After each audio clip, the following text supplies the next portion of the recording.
One Piece returned from its 2-week break recently with chapter 1077 and it won't be going on break anytime soon, which is great news for the fans. As such, all eyes are on One Piece 1078, which is set to release without any delays. The previous chapter of the manga saw Luffy and his group clash against the Seraphims of Bartholomew Kuma and Dracule Mihawk. At the same time, Sanji began his clash with S-Shark, while S-Snake is running amok on the island. At the same time, the identity of the traitor of Egghead Island seems to be very close to being revealed. One Piece 1078 is likely going to touch up on all the subjects and perhaps even the previous setup of a fight between Kid and Shanks. One Piece 1078, The Seraphim's Damage. In the previous chapter, Zoro explained the abilities of the Lunarians to the group and they finally know how to beat these monstrous children versions of the former warlords of the sea. These Seraphims are nearly invincible when the flames on their back are burning. As such, to defeat them, the group will have to wait for an opportunity to counterattack when the flame on their backs goes out, as that is when they will be most susceptible to damage. Given that the group that Luffy is currently leading is very powerful, they should be able to handle 2 Seraphims without much trouble. One Piece chapter 1078 will most likely give fans a glimpse of this fight where Luffy's Gear 4th will most likely do significant damage to S-Bear. Meanwhile, Zoro and Kaku will continue their assault on S-Hawk and test him to the limits as well. The chapter could also focus quite a bit on S-Snake, who is currently running free as she has already defeated every single member that she was supposed to fight against. Frankie, Usopp,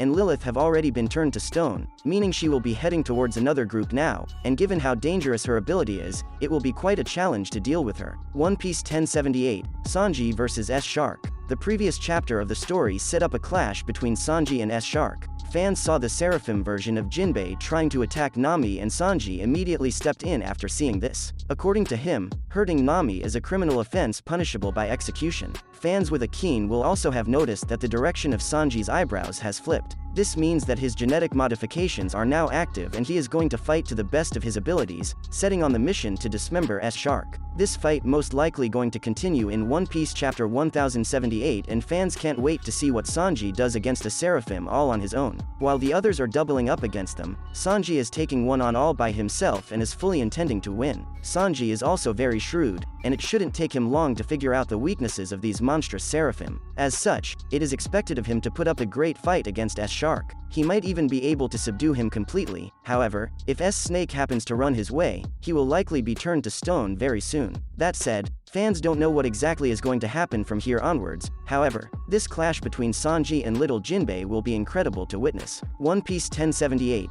The Identity of Traitors. For quite a while now, the identity of the traitor on Egghead Island has been kept a secret. Previously, Shaka came to the conclusion that there is a traitor on Egghead Island who is working against them and that this person is one of the Vegapunks. Now, it is easy for the fans to deduce who this person might be. York and Lilith have already been turned to stone. Meanwhile, Shaka himself was shot through the head in the previous chapter, while Edison was also defeated by S-Shark. This leaves behind 2 satellites of Dr. Vegapunk and they are Atlas and Pythagoras. Atlas is currently with Nico, Robin and Chopper, and given how dangerous Robin is, Atlas couldn't have left their company to kill 2 people simultaneously, which means that the traitor on Egghead Island is possibly Pythagoras. While Pythagoras was certainly the first one to get attacked, he was also able to survive by detaching his head somehow. Pythagoras was also not seen giving any orders to the Seraphims to stop, which could explain him being the traitor. His whole persona has been acting weird lately and the chances of him being the traitor on Egghead Island are quite high. The fact is, none of the Vegapunks can override the order that was previously given to them, which means that the person giving the orders can't be someone below them. One Piece 1078 could focus on this and reveal the mysterious identity of the traitor to the fans. One Piece Sanji vs S-Shark, explained.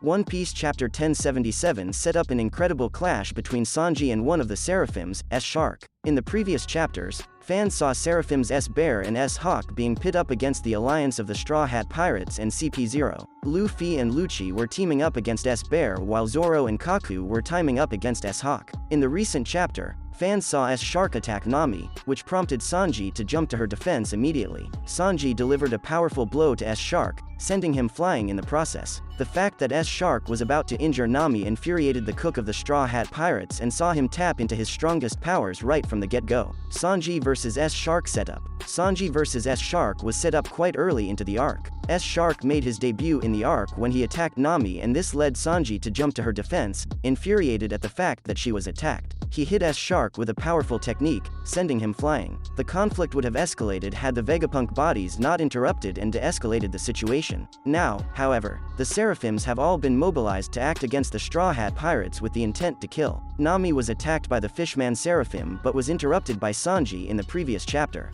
Brook had already been dismantled by S-Shark, while Edison, one of the Vegapunk bodies, was beaten as well. Nami would certainly have died, however, Sanji was in the right place at the right time, once again. Seeing that S-Shark had now crossed his boundaries twice, Sanji was incredibly angry and declared that he would not let him survive no matter what. As such, the fight between Sanji and the Seraphim is now all set to unfold, with the Straw Hat Pirate ready to go all out for the first time since the War of Wano Country finished. This fight is going to be a very interesting one where fans will finally get to see the capabilities of the Seraphims. It must be remembered that the Seraphims were created by Dr. Vegapunk to become the ultimate form of humanity. When the Seraphims are at their peak, they will be the strongest creatures to exist in the world of One Piece. However, right now, they are not at their peaks. They are still mere children and, thus, beating them right now should very well be possible. That said, they still have the ability to compete at the very highest level, as seen when S-Hawk was able to compete against Blackbeard on Amazon Lily. Thus, fans will get to see what S-Shark is truly capable of in the following chapters. That said,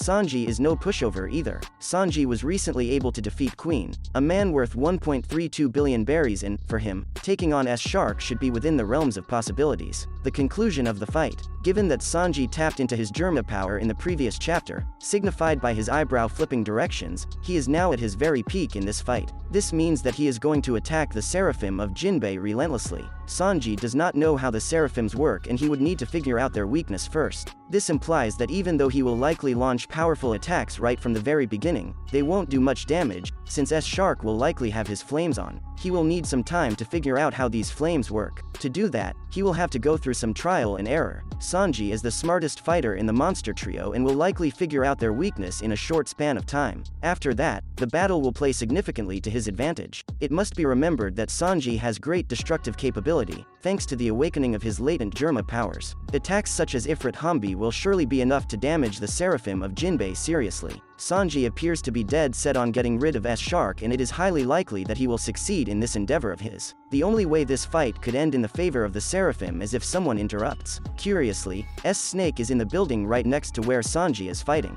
If she happens to make her way over to him, Sanji and even Nami will immediately be turned to stone. Regardless, the upcoming chapters of One Piece are going to give fans another glimpse of Sanji at his very best, and it is certainly going to be incredible to see the cook of the Straw Hat Pirates fight seriously once again. That's a wrap for this video. Don't forget to like this video and subscribe to our channel. We'll be back with more amazing videos very soon.